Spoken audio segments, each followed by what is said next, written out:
सरगोदा के अंदर एक लड़की को 5 लोग जो कि मिलकर उसको मुबैना तौर पर ज्यादती का निशाना बनाते हैं और नौकरी का झांसा देकर उस लड़की को अपने दफ्तर बुलाते हैं। उसके बाद उसके साथ जितमाही तौर पर ज्यादती करते हैं। पुलिस एक्शन में आती है और इस वक्त तक कोई भी मुजरम उन पांचों में से कोई गिरफ्तार नहीं हो सका। इस वाक़े की डिटेल आज के इस व्लॉग में मैं आपके साथ शेयर करूंगा। अस्सलाम वालेकुम, मैं हूं रिजवान अली, आपकी खिदमत में हाजिर हूं और आप देख रहे हैं मेरा डिजिटल चैनल।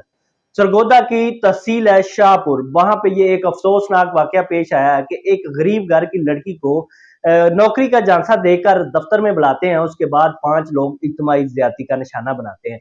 अब ज्यादती के दौरान उस लड़की की हालत गैर होने की वजह से वो उसको हॉस्पिटल लेके जाते हैं और वहां से हॉस्पिटल उसको छोड़कर वहां से वो फरार हो जाते हैं। पुलिस मौके पे पहुंचती है और कार्रवाई का आगाज करती है और साथ ही साथ जो लड़की का वालिद होता है वो बयान देता है पुलिस वालों को कि मेरी बेटी को नौकरी का झांसा देकर वो अपने दफ्तर बुलाते हैं। एक लड़का जो उसको साथ लेके आता है और उसके बाद 4 लोग वहां पे मौजूद होते हैं। आज 5 लोग मिलकर उसे ज्यादती का निशाना बनाते हैं।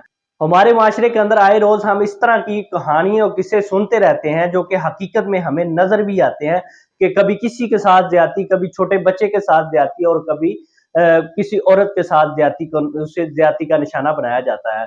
अब पुलिस अगर कार्रवाई करे और उन 5 मुजरिमान को जो वहां से फरार हो चुके हैं गिरफ्तार करे और कैफरे किरदार तक पहुंचाया जाए उन्हें। लड़की का वालिद का कहना था कि मेरी बेटी को इस चीज का इंसाफ दिया जाए कि जो 5 लोगों ने मेरी बेटी को इज्तिमाई ज्यादती का निशाना बनाया है इसको गिरफ्तार किया जाए और साथ साथ इसको सजा दी जाए।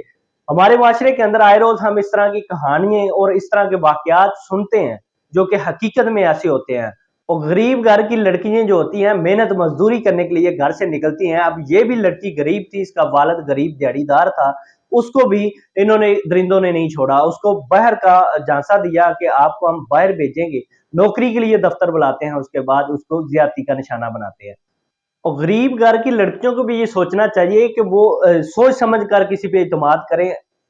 ऐरे गिरे के पास वो इस तरह ना जाएं और अगर उनको पता हो ऑथेंटिक बंदे हैं तो फिर वो उनके पास जाएं और अगर इत्मीनान नहीं किसी भी चीज पे और किसी भी लोगों पे तो वो इस तरह की हरकत ना करें। अब एक लड़की की जिंदगी जो है ना उन्होंने बर्बाद कर दी 5 दरिंदों ने। हम सुनते हैं गरीब घर की जो लड़कियां होती हैं आप अक्सर अपने वालिदैन की मदद करने के लिए, अपने वालिदैन को इकोनॉमिकली हेल्प करने के लिए वो बाहर की जॉब करती हैं और हमारे माशरे के अंदर इस चीज को बेहतर नहीं समझा जाता। इस तरह के व्लॉग देखने के लिए मेरे चैनल को सब्सक्राइब करें। अल्लाह हाफिज़।